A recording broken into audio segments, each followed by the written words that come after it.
Papa latino-americano da história em 2013, as ruas de Buenos Aires foram tomadas por fiéis entusiasmados, mas nem todos os argentinos aplaudiram. Naquele momento, Bergoglio era visto por muita gente como um sacerdote conservador que tinha sido próximo da ditadura argentina e que havia já se posicionado contra os homossexuais. Porém, durante os mais de 10 anos em que esteve à frente da Igreja Católica, ele acabou com frequência recebendo um outro rótulo, o de progressista. Eu sou João Felete, da BBC News Brasil, e neste vídeo eu falo sobre as transformações de Bergoglio, de seu passado na Argentina ao legado de um papa considerado progressista para os padrões da Igreja Católica. Jorge Mário Bergoglio nasceu em Buenos Aires em 1936, virou padre aos 32 anos, foi arcebispo de Buenos Aires e se tornou papa aos 76 anos. Num ambiente europeu, papal, Francisco jamais esqueceu que ele é um latino-americano que enxergou os grandes problemas da igreja nesse século XXI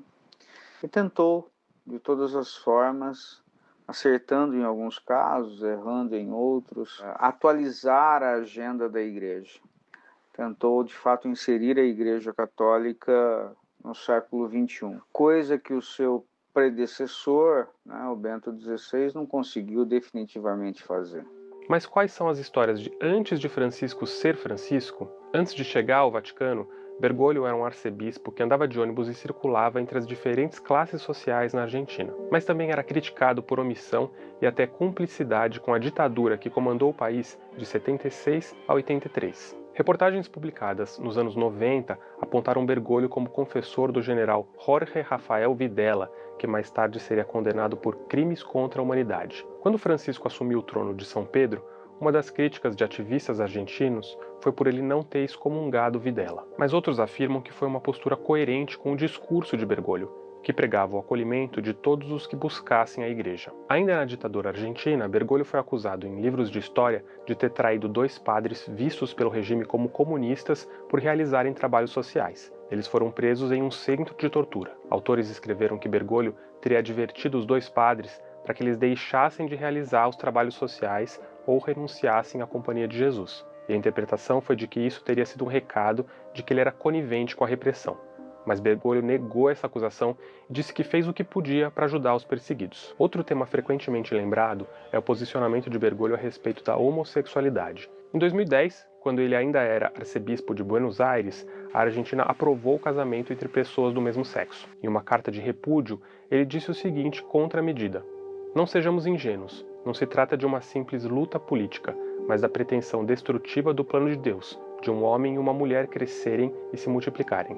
Na época, Bergoglio criticou abertamente muitas das decisões da então presidente Cristina Kirchner, e o ápice foi a aprovação do casamento gay. Mas Bergoglio vira Francisco e as coisas mudam, até o humor. Em sua autobiografia, Esperança, o próprio Papa Francisco reconhece que antes era visto como um padre que nunca ria. Depois, se tornou um papa que ri o tempo todo. No tema dos homossexuais, a versão papa de Bergoglio deixou como marca falas de acolhimento. Logo no primeiro dos seus anos no Vaticano, na volta da viagem ao Brasil, ele deu uma declaração que destoou da fala de outros papas. Se uma pessoa é gay e cerca il Signore e ha buona volontà, ma chi sono io per giudicarla? Mais recentemente, no documentário Francesco, de 2023, o Papa Francisco diz o seguinte: "Os homossexuais têm direito a estar em família, são filhos de Deus. Não se pode expulsar uma pessoa de sua família ou tornar a vida impossível para ela." Em 2023, uma decisão histórica do Papa passou a autorizar que casais do mesmo sexo fossem oficialmente abençoados em igrejas. E não é que essas mudanças tenham acontecido sem percalços. Em 2024, por exemplo, Francisco usou uma linguagem ofensiva em relação aos gays, o que levou a um pedido de desculpas depois. E sempre que perguntado, o Papa manteve o posicionamento de que o sacramento do matrimônio seria reservado apenas a casais de homem e mulher. Sobre o papel das mulheres, aliás, Francisco também foi visto por muitos como progressista para os padrões da Igreja Católica. Credo che noi non abbiamo fatto ancora una profonda teologia della donna nella Chiesa.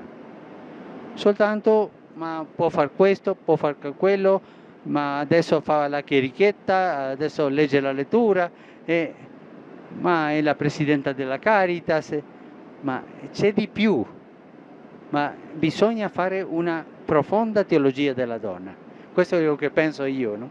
Em 2020, o Papa decidiu criar uma comissão para estudar a ideia de que mulheres possam ser diaconisas e assumir funções hoje restritas a homens na igreja, como celebrar batismos e casamentos. Apesar disso, Francisco disse em diversas situações que não vê possibilidades de mulheres no clero. Em 2016, aliás, ele disse acreditar que a proibição de mulheres padres é para sempre.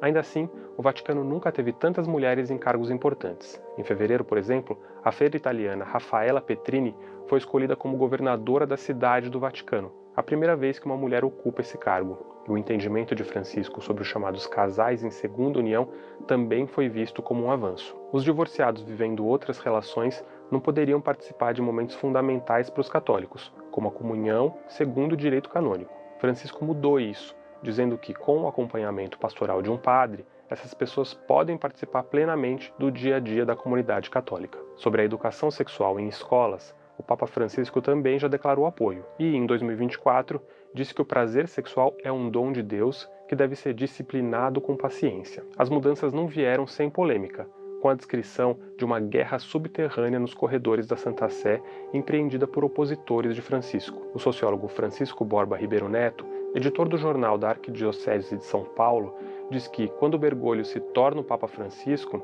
abre aspas, estava saturado com os excessos da comunidade conservadora argentina, que parecia só ver problemas de sexualidade e ideologia de gênero por todas as partes, além de ter uma postura moralista que pouco acolhia as pessoas. Fecha aspas. Ele diz que isso levou Francisco a fazer um discurso mais voltado à acolhida e à justiça social. A gente vai continuar acompanhando este e outros assuntos em bbcbrasil.com, no YouTube e nas redes sociais. Até a próxima!